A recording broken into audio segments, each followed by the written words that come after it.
একজন বৃদ্ধা মহিলা প্রতিদিন রাস্তার পাশে দাঁড়িয়ে থাকতেন। যখনই নবীজি সেই রাস্তা দিয়ে যেতেন, তিনি নবীজির উপর আবর্জনা ফেলতেন। দিনের পর দিন এমনটা চলতে থাকল।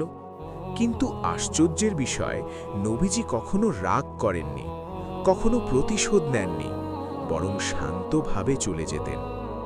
একদিন নবীজি সেই রাস্তা দিয়ে যাচ্ছেন, কিন্তু আজ কোনো আবর্জনা পড়ল না।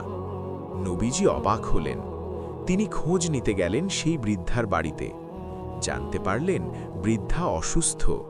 তখন নবীজি তার বাড়িতে গিয়ে খোঁজ নিলেন, তার পাশে বসে দোয়া করলেন।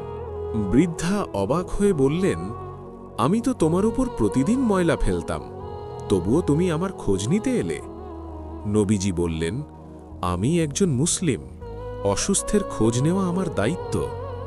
এই আচরণ দেখে বৃদ্ধার মন গলে গেল।